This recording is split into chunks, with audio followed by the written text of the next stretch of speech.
Hey friends, welcome to SEL. Today we are going to start our lesson with the clapping game where I clap and you repeat the pattern that I clap. So we're just going to get our brains warmed up before we start. We'll start out easy and I'm just going to clap 2 times and then I want you to clap 2 times. All right, so I'll clap and I'll point and you clap. All right, so now you've got to watch and listen and repeat what I do.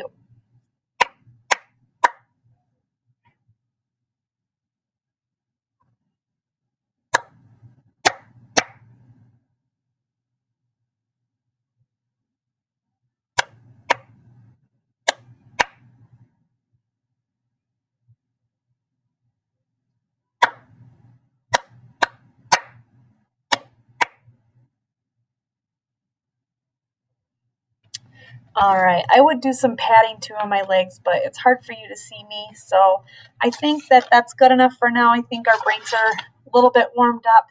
We are going to review what we did last week. Last week we talked about that it can make people angry when something is taken away from them, especially if it's taken away without asking. Like in our previous story, we had Paolo and Caleb took the ball from Paolo, and Paolo was not finished with the ball.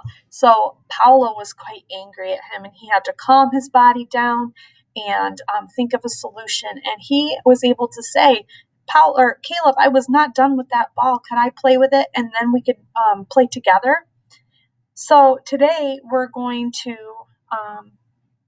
do something a little bit different. And first, we're going to start with our problem-solving song to refresh our memories. We didn't listen to it last week, so I'm going to get that up for us. We're going to listen to the problem-solving song. Go ahead and sing along with it. I think by now we know the words. Here we go.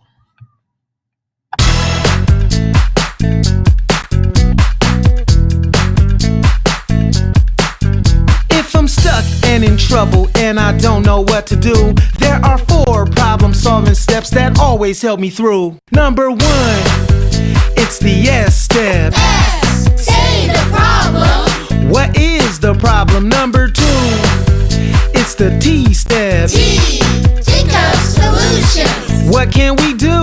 Number 3, it's the E step. E, explore consequences. What might happen? Number 4, it's the P step. P, pick the best solution. What will work the best?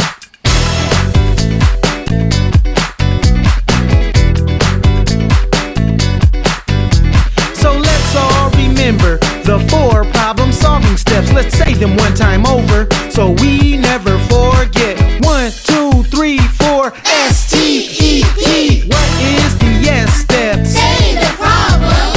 What is the T step? Think of solutions. What is the E step? Explore consequences. What is the P step? Pick the best solution. If I'm stuck and in trouble and I don't know what to do, I use the problem-solving steps, they always help me through.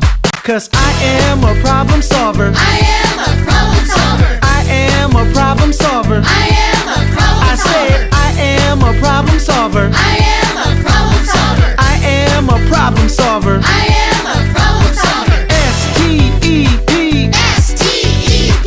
S-T-E-P. S-T-E-P. S-T-E-P. S-T-E-P. S-T-E-P.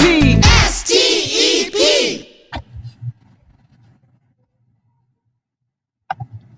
All right, I have Puppy and Snail here, and they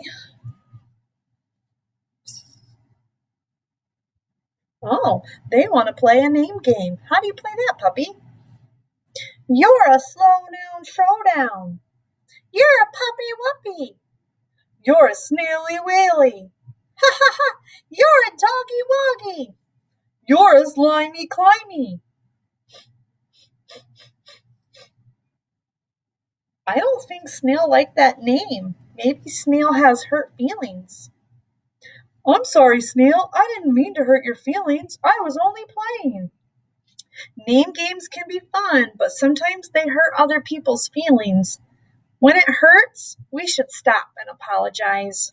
Are you okay, Snail? I'm sorry, Snail. Please forgive me. I forgive you, puppy.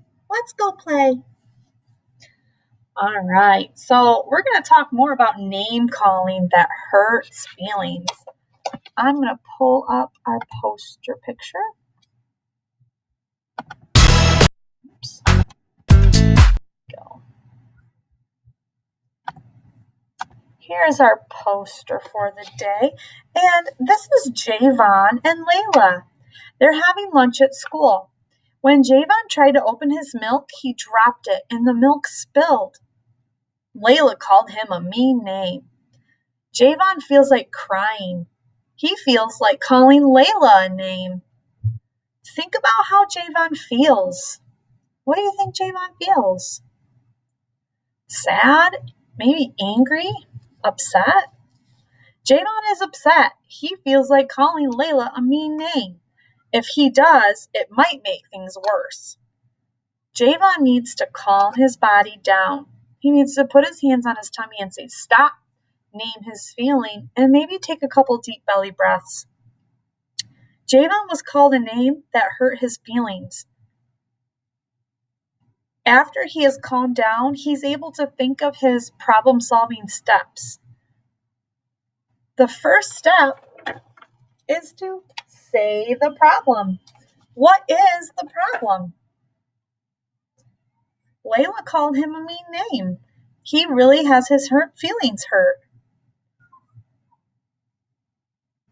The second step is to think of solutions. That T step, think of solutions. Pretend you are Javon. Think of 2 things you could do. What could you do? You could tell the teacher or tell a grown-up, whoever's around. You could tell Layla that you don't like being called names. You could ignore her. Ignoring means walking away or doing something else. Javon talks to himself about the problem. He decides to ignore Layla. He wipes up the milk. Ignoring Layla works. Layla finishes her lunch and she leaves. Let's pretend, though, that ignoring didn't work and Layla calls him another name. This time, Javon might decide to be assertive, and we've talked about that before, and we talked about it last week as well. Being assertive is standing straight and tall, looking at the person and talking in a calm and respectful voice, but letting them know how you feel. This time,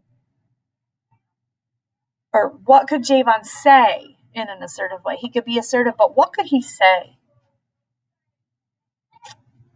He might say, I want you to stop calling me names. He needs to let Layla know how he feels about it and what he wants or needs. Javon says, it's not okay to call me names. I want you to stop. He keeps his voice calm and firm. Layla stops calling him names. Sometimes ignoring someone or telling someone to stop in an assertive way doesn't work. When this happens, it's important to tell grown-ups. Who could you tell? Who is a grown-up that you can tell if somebody is calling you names? If you're at school, when you come back to the school building, you could talk to a teacher. You could talk, if it's in the lunchroom, you could talk to the lunchroom helper. There's all sorts of different helpers and specials teachers, a lot of different grown-ups, the principal, a lot of different grown-ups that you can talk to at the school. What about in your family? You might be at the park and another kid at the park calls you a name. Or you might be at home and a sister or brother calls you a name. Who do you have at home that you can trust and talk to when somebody is calling you a name? Might be mom, dad, grandma, grandpa, or aunt. Puppy is going to help us practice being assertive today. Let's pretend that Puppy called you a name and hurt your feelings. Watch and listen to what I do. We're going to pretend that Puppy called me a mean name. Puppy, it's not okay to call me mean names. I want you to stop. Okay, I'm sorry I called you a name, Mrs. King. All right, now it's your turn. Puppy called you a mean name. We're just pretending Puppy called you a mean name. What can you say to Puppy?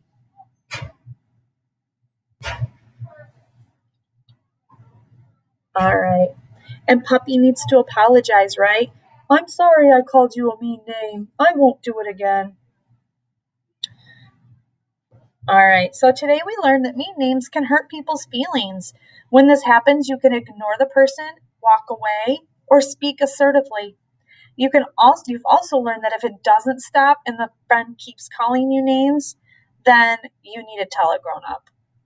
Next week is our last second step lesson. And so after next week, we will do some other different activities to kind of review what we've done over the course of the year. I cannot believe we're so close to the end of the school year. We are going to end today's lesson with a story. And then we will wrap up. This story is called Oliver Button is a Sissy. It's by Tommy DePola.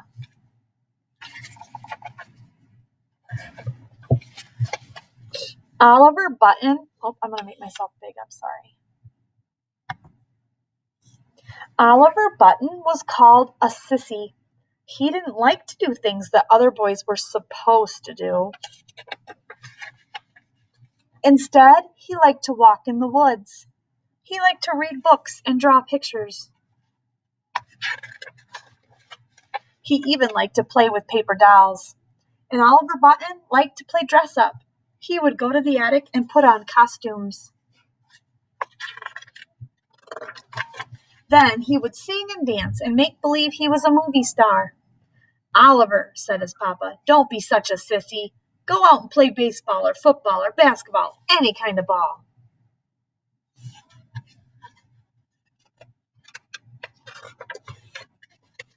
But Oliver Button didn't want to play any kind of ball. He didn't like to play ball because he wasn't very good at it. He dropped the ball or struck out or didn't run fast enough, and he was always the last person picked for any team. Oh, rats, the captain would say. We have to have Oliver Button. Now we'll lose for sure.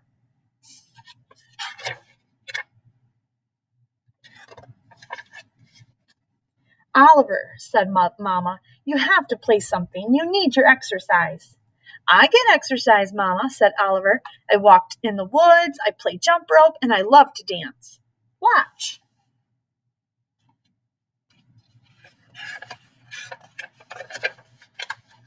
So Mama and Papa sent Oliver Button to Miss Leah's dance school, especially for the exercise, Papa said. Oliver Button got a nice, black, shiny pair of tap shoes, and he practiced and practiced. But the boys, especially the older ones in the schoolyard, teased Oliver Button. What are those shiny shoes, sissy? They said. Lottie-doo, you gonna dance for us? And they grabbed Oliver's tap shoes and played catch with them until one of the girls caught them. You leave Oliver Button's tap shoes alone, said the girls. Here, Oliver. Gotta have help from girls, the boys said teasingly. And they wrote on the school wall, Oliver Button is a sissy. Almost every day the boys teased Oliver Button. But Oliver Button kept on going to Miss Leah's dance school every week, and he practiced and practiced.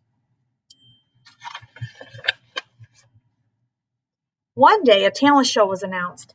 Oliver, said Miss Leah, there is going to be a talent show at the movie theater on Sunday afternoon, 1 month from now. I would like you to be in it. I asked your mother and father, and they said it was up to you. Oliver Button was all excited. Miss Leah helped him with his routine. Mama made him a costume, and Oliver practiced and practiced. Finally, it was the Friday before the big day. Class, the teacher said, on Sunday afternoon there will be a big talent show in the movie theater, and one of your classmates is going to be in it. I hope you will all go and cheer for Oliver Button. Sissy, whispered the boys.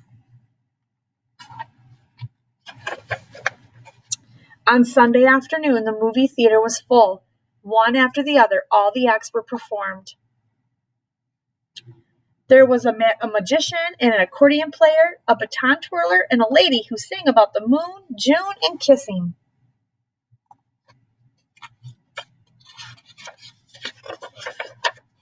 Finally, it was Oliver Button's turn.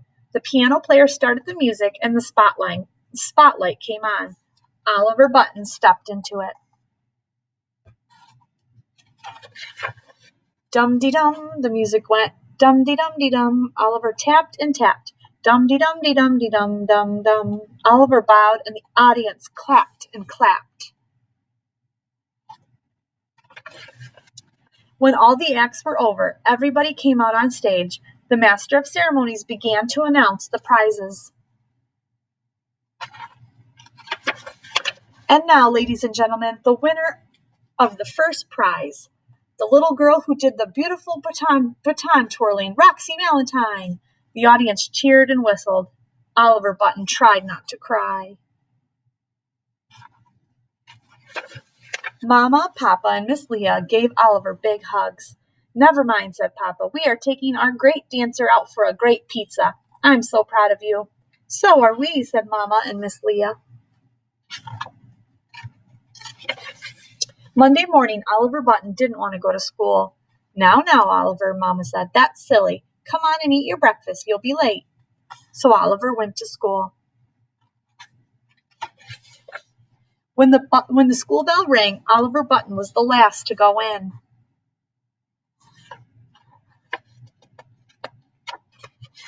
Then he noticed the school wall. It says, Oliver Button is a star.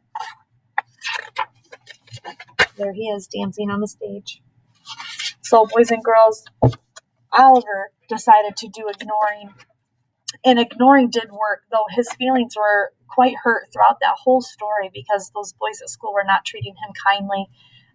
Oliver could have told a grown-up and had a grown-up help him at school, but in the end, he stuck with what he knew, what he loved, and in the end, the boys ended up changing that and started calling him a star instead of a sissy. But it is never okay to use hurtful words, and please remember to find a grown-up, teacher, a mom, a dad, anybody that you know and trust, that if you are being picked on or being called names, please let somebody know so that we can help you. I hope that you have a great week. I will see you next week for SEL. Bye, everyone.